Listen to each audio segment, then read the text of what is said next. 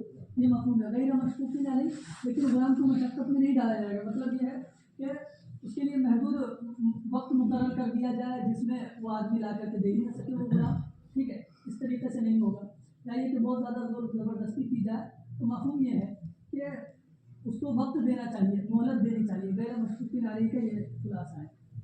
مشترک غلام کا ایک مالک اگر اپنا حصہ آزاد کرے تو دوسرے کے متعلق کیا حکم ہے؟ روایات کی روشنی میں فقہا کا اختلاف مفصل اور مدلل تحریر کرے۔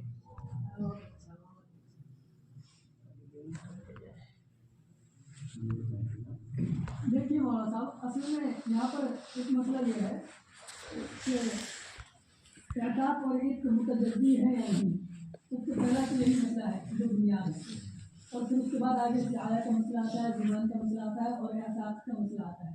تو اعتراف متجدی ہے یا نہیں ہے اس سلسلے میں، اور عید متجدی ہے یا نہیں اس سلسلے میں علماء کرام کا اختلاف پایا جاتا ہے، اور انہی اختلافات پر دیگر اختلافات کی مدار ہے۔ اب دیکھیے، سب سے پہلی بات یہ ہے کہ عتق اور اعتاق اس میں سے کون سی چیز متجزی ہے اور کون سی چیز متجزی نہیں ہے۔ تو عتق تو کسی کے نزدیک بھی متجزی نہیں ہے، لیکن اعتاق متجزی ہے یا نہیں اس سلسلے میں اختلاف آ جاتا ہے امام صاحب کا اور صاحبین کا۔ صاحبین کا یہ کہنا ہے کہ اعتاق بھی متجزی نہیں ہے، ٹھیک ہے، اور امام صاحب کا یہ کہنا ہے کہ اعتاق متجزی ہے، ٹھیک ہے۔ اعتاق کے متجزی ہونے اور نہ ہونے کا امام، دیکھیے، ایک ہے اعتاق جو کہ معتق کا فعل ہے، ٹھیک ہے، اور ایک عتق جو اس کا نتیجہ ہے، آزادی جو حاصل مصدر ہے، ٹھیک ہے۔ تو اعتاق تو متجزی ہے امام ابو حنیفہ رحمۃ اللہ علیہ کے، لیکن عتق متجزی نہیں ہے۔ یہی وجہ ہے کہ اگر کسی آدمی نے آدھے غلام کو آزاد کر دیا تو اس کی جانب سے آدھے غلام کی آزادی ہو جائے گی، لیکن غلام میں وہ کیا کہتے ہیں آزادی سے رعایت کر جائے گی اور وہ پورا غلام آزاد ہو جائے گا۔ یہ الگ سی بات ہے کہ اعتاق متجزی نہیں ہے، ٹھیک ہے، یعنی اس کا جو فعل ہے یہ متجزی نہیں ہے۔ اب دوسرا جو آدھا ہے اس کو بھی آزاد کرنے کی کوئی صورت ہوگی، مثال کے طور پر یہی کہ وہ اس کی جانب سے مال ادا کر دے، دوسرے شریک کو دے دے، یا یہ کہ اس سے سیایا کروا لے، یہ ساری چیزیں اس بات پہ دلالت کرتی ہے کہ اعتاق متجزی ہے۔ تو اعتاق متجزی ہے، یعنی اس سلسلے میں پہلے اختلاف پایا جاتا ہے امام صاحب کا اور صاحبین کا۔ صاحبین کے نزدیک اعتاق کیا ہے؟ متجزی نہیں ہے، اور امام صاحب رحمۃ اللہ علیہ کے اعتاق متجزی ہے اگرچہ متجزی نہیں ہے۔ اور وہ کیا کہتے ہیں ان میں ثلاثہ، اس کے تعلق سے بھی بتاؤں گا۔ اب یہ سمجھیے، اگر کسی آدمی نے اپنا غلام آزاد کیا، پورا کا پورا اسی کا غلام تھا، لیکن اس نے آدھا حصہ آزاد کیا، مکمل آزاد نہیں کیا، تو ایسی صورت میں حکم کیا ہے، کیا ہوگا اس کا؟ تو صاحبین کے نزدیک مکمل آزاد ہو جائے گا وہ، کیوں؟ اس لیے کہ اعتاق متجزی ہے نہیں، تو اب اس سے کچھ بھی نہیں کروایا جائے گا، بس آدھا آزاد کیا تو وہ مکمل آزاد ہو جائے گا اس کے نزدیک، صاحبین کے نزدیک۔ لیکن امام صاحب رحمۃ اللہ علیہ فرماتے ہیں کہ اعتاق متجزی ہے، اگرچہ آزاد تو مکمل ہو گیا لیکن اعتاق متجزی ہے، اس کا اگرچہ متجزی نہیں ہے۔ تو اعتاق متجزی ہونے کی وجہ سے آدھا حصہ جو ہے وہ فی الحال باقی ہے۔ اب اس میں کیا کرے گا، اب اس مالک کو اور آقا کو اختیار ہوگا، اگر وہ چاہے تو اس آدھے کو بھی آزاد کر دے، ٹھیک ہے، اگر وہ چاہے تو اس آدھے کو بھی آزاد کر دے، اور اگر وہ چاہے تو آزاد نہ کرے، اس سے سیایا کروا لے، کیونکہ وہ آزاد ہو گیا، اب اس کو غلامی پر تو باقی نہیں رکھ سکتا ہے کسی بھی صورت میں، ٹھیک ہے، کیونکہ اس کو متجزی نہیں ہے، تو کسی بھی صورت میں اس کو غلامی پر باقی نہیں رکھا جا سکتا ہے۔ تو اب اس کو دو اختیارات ملیں گے، یا تو یہ کہ بقیہ جو آدھا ہے اس کو بھی آزاد کر دے، یا یہ کہ آزاد نہ کرے، اس سے سیایا کروا لے کہ بھائی بقیہ آدھے حصے کی قیمت لا کر کے ہمیں دو۔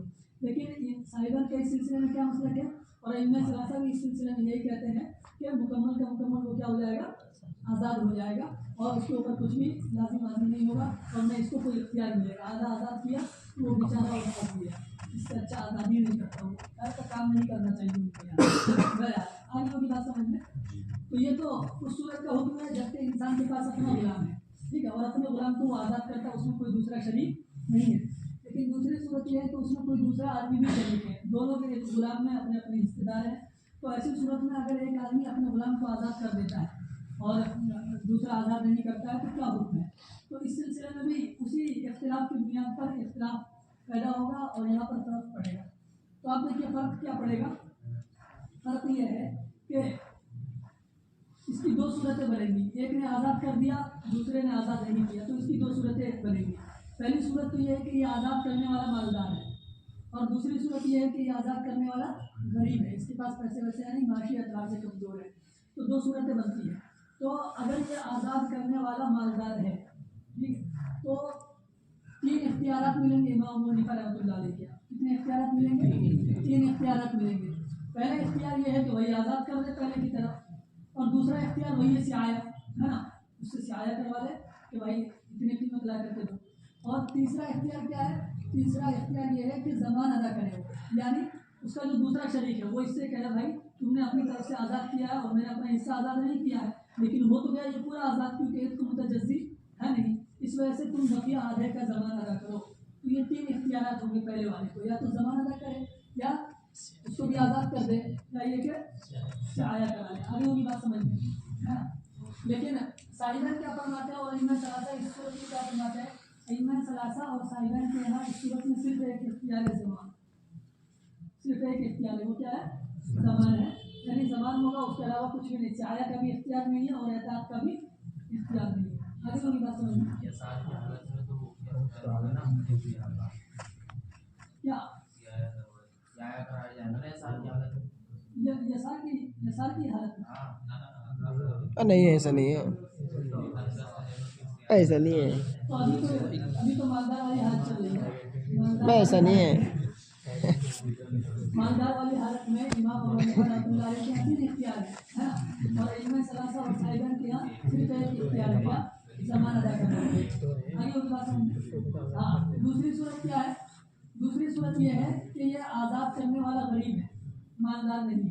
تو ایسی صورت میں امام ابو حنیفہ کے یہاں دو اختیارات ہوں گے. سمجھے گا, غریب ہے تو زمان تو ادا کر نہیں سکتا ہے, تو ظاہر سی بات ہے بقیہ دو اختیارات کون کون سے بچ گئے؟ ایک تو سیایا کا اور دوسرا بھائی اعتاد. یہ خود سے وہ دوسرا والا جو ہے وہ کیا کرتے ہیں, وہاں سا آزاد کرتے. آگے ہوگی بات سمجھ میں, ہے نا. یہ امام ابو حنیفہ رحمۃ اللہ علیہ کے یہاں. اور صاحبان اس صورت میں کیا کہتے ہیں, جب یہ غریب ہے تو صاحبان یہ کہتے ہیں کہ سیایا ہو ایسی صورت میں, ہے نا, بات سمجھ میں.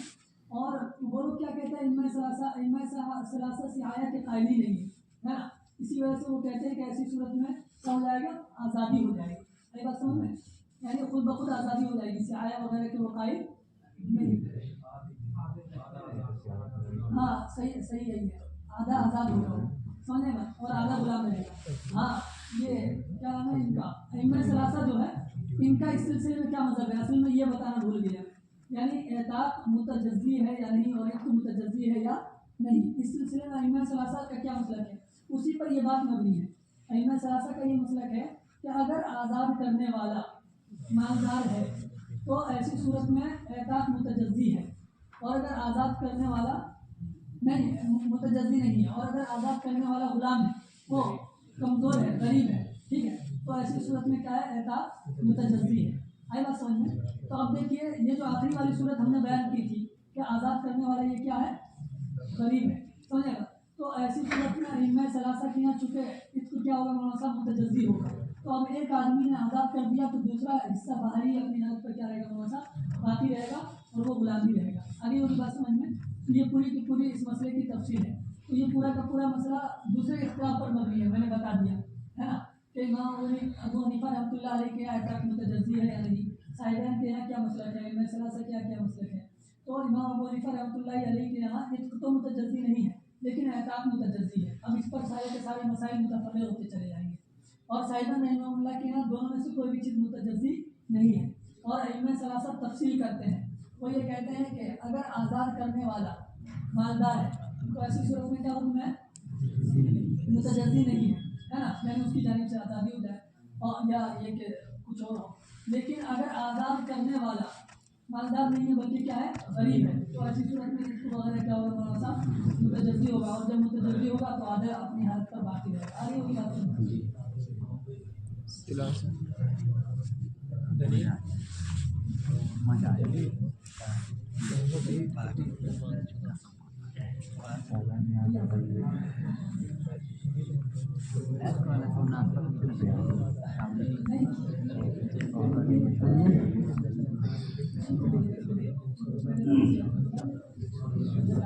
دلیل کیا ہے کہ دلیل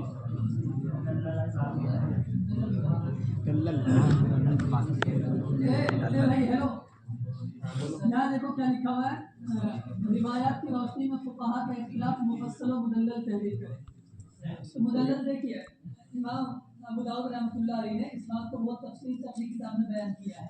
ٹھیک ہے, تو ایک بات تو وہ قائم کیا ہے جس میں سیاحہ کا ذکر ہے, اور ایک بات وہ ہے جس میں سیاحہ کا ذکر نہیں. ایک ہی حدیث اصل میں مختلف طرق سے منقول ہے, بعض طرق میں اس کے سیاحہ کا ذکر ہے اور بعض طرق میں سیاحہ کا ذکر نہیں. سمجھے گا. اور امام ابو داؤد رحمۃ اللہ علیہ نے دونوں ابواب قائم کیے اور دونوں ابواب میں دونوں کے مطابق حدیثیں ذکر کی ہے. ٹھیک ہے, تو پہلے تو ایسا باب قائم کیا ہے جس میں سیاحہ کا ذکر ہے, اور دوسرے نمبر پر ایسا باب قائم کیا ہے جس میں سیاحہ کا ذکر نہیں ہے. تو جن روایتوں میں سیاحہ کا ذکر نہیں ہے انہیں سے ائمہ ثلاثہ استدلال کرتے ہیں. ٹھیک ہے, اور ائمہ ثلاثہ یہ کہتے ہیں کہ سیاحہ رعایہ کی کوئی صورت نہیں ہے, ان کے یہاں کوئی صورت نہیں ہے سیاحہ کی. ٹھیک ہے, غلام سے سیاحہ نہیں کروایا جائے گا کسی بھی صورت میں. اور جن حدیثوں میں سیاحہ کا ذکر ہے امام ابو داؤد رحمۃ اللہ علیہ نے باضابطہ ایک باب قائم کیا ہے, اس سے امام ابو حنیفہ رحمۃ اللہ علیہ کا اور صاحبین کا استدلال ہے کہ نہیں سیاحہ ہے. ٹھیک ہے, دیکھیے جیسا کہ یہ ہماری حدیث ہے یہ اسی باب سے تعلق رکھنے والی ہے. اس میں وَإِلَّا اسْتُسْقِيَ الْعَبْدُ غَيْرَ مَشْكُوكٍ عَلَيْهِ اس کا تذکرہ ہے نا, اور بہت سی روایتوں میں سیاحہ کا ذکر نہیں ہے, ان روایتوں سے ان کا استدلال ہے. اور دوسرا مسئلہ یہاں پر عشق کے متجزی ہونے اور نہ ہونے کا ہے. تو اس کے تعلق سے بھی اختلاف پایا جاتا ہے. ہمارے یہاں کوئی متجزی نہیں ہے نا, اور ان کے یہاں تفصیل ہے کہ اگر کیا کہتے ہیں مالدار ہے تو کچھ اور حکم ہے, اور اگر غریب ہے تو کچھ اور حکم ہے. تو انہوں نے وہ استدلال کیا ہے, صاحبان رحمۃ اللہ علیہ نے بھی, ان لوگوں نے بھی استدلال کیا ہے ایک روایت سے. اس روایت میں یہ ہے کہ ایک آدمی نے اپنے غلام کے آدھے حصے کو آزاد کیا. ٹھیک ہے, پھر اس کے بعد حضور اکرم صلی اللہ علیہ وسلم کے پاس اس کا مقدمہ آیا. تو حضور اکرم صلی اللہ علیہ وسلم نے یہ فرمایا کہ اللہ تبارک و تعالیٰ کا کوئی شریک نہیں, اور بقیہ جو حصہ تھا اس کو بھی کیا کر دیا, آزاد کر دیا. حضور اکرم صلی اللہ علیہ وسلم نے اس کو بھی کیا کر دیا, آزاد کر دیا. تو اس کے بظاہر صاحبان کی تائید ہوتی ہے, یعنی یہ دوسرا مسئلہ ہے کیا اعتراف متجزی ہے یا متجزی نہیں ہے. ایسا سمجھیں, تو اس سے بظاہر صاحبان کی تائید ہوتی ہے. تو حضور اکرم صلی اللہ علیہ وسلم نے بقیہ حصے کو بھی کیا کر دیا, آزاد قرار دے دیا. ایسا سمجھیں, تو وہ روایت بھی امام ابو داؤد رحمۃ اللہ علیہ نے اپنی کتاب میں ذکر کی ہے. ٹھیک ہے, پتہ نہیں کیا لفظ ہے اس کے. اس میں یہ بات ہے کہ حضور اکرم صلی اللہ علیہ وسلم کے پاس ایک آدمی کو لایا گیا جس نے اپنے غلام کے آدھے حصے کو آزاد کر دیا تھا. تو حضور نے فرمایا لیس للہ شریک, اللہ تبارک و تعالیٰ کا کوئی شریک نہیں ہے. اور پھر اس کے بعد حضور اکرم صلی اللہ علیہ وسلم نے پورے کے پورے غلام کو آزاد قرار دیا. تو اس سے صاحبان کا استدلال ہے اس مسئلے میں. اور صاحبان یہ کہتے ہیں کہ دیکھیے اس کو متجزی نہیں ہے, اسی وجہ سے حضور اکرم صلی اللہ علیہ وسلم نے پورے کے پورے غلام کو آزاد قرار دیا. لیکن ہم اس روایت میں تعویل کرتے ہیں, اور اس روایت میں تعویل اس طریقے سے کرتے ہیں ہم کہ وہاں جو یہ بات آئی ہے کہ حضور اکرم صلی اللہ علیہ وسلم نے مکمل غلام کو آزاد کر دیا. ٹھیک ہے, تو اس کا مفہوم ہم یہ بیان کرتے ہیں کہ حضور اکرم صلی اللہ علیہ وسلم نے ترغیب دی مکمل غلام کو آزاد کرنے کی, ہے نا. یعنی انسان اگر اپنے غلام کے آدھے حصے کو آزاد کر رہا ہے تو اسے چاہیے کہ پورے کے پورے غلام کو وہ کیا کر دے, آزاد کر دے. تو ہم اسے ترغیب کے معنی پر محمول کرتے ہیں, اور ہم اس کا یہ مفہوم نہیں لیتے ظاہری مفہوم کہ حضور اکرم صلی اللہ علیہ وسلم نے اس کے دوسرے حصے کو بھی کیا آزاد قرار دیا. آگے ان کی بات سمجھیں. تو یہ تو ان کی روایت کا جواب ہوا. اور امام ابو حنیفہ رحمۃ اللہ علیہ کا اصطلاح ان روایتوں سے ہے جن میں استسعاء وغیرہ کا اور زمان وغیرہ کا تذکرہ ہے. کیونکہ زمان وغیرہ اور استسعاء وغیرہ کا تذکرہ یہ ساری کی ساری چیزیں اس بات پر دلیل ہے کہ کیا ہوگا, اس کو متجزی ہوگا, ورنہ اگر خود بخود آزادی ہو جاتی تو استسعاء وغیرہ کا کوئی مسئلہ پیش نہیں آتا. آگے ان کی بات سمجھیں. آگے کیا ہے, استسعاء کے کیا معنی ہے, اور استسعاء کا حکم کب ہوگا اور کب نہیں, سب ہو چکا ہے. استسعاء کا معنی یہ ہے صاحب کہ کوئی غلام اپنے ماں بقیہ حصے, کسی غلام کو مکلف بنایا جائے اپنے ماں بقیہ حصے کی قیمت کی ادائیگی کا. ٹھیک ہے, یہ اس کی تعریف ہے. اور کب نہیں. نیز استسعاء کی صورت میں ولا کا حقدار کون ہوگا, اس سلسلے میں فقہا کا اختلاف کرنے کی. پتہ نہیں اس سلسلے میں نے اختلاف نہیں دیکھا کہیں, اگر آپ لوگوں کو کہیں مل جائے تو پڑھ لیجیے گا. ٹھیک ہے, میرے ذہن میں نہیں ہے. مولانا نے بتایا تھا شاید, لیکن میرے ذہن سے وہ نکل گیا.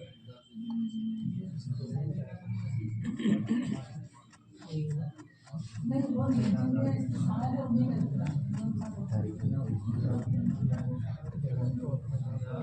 دیکھیے 43 کا بچہ نکل گیا.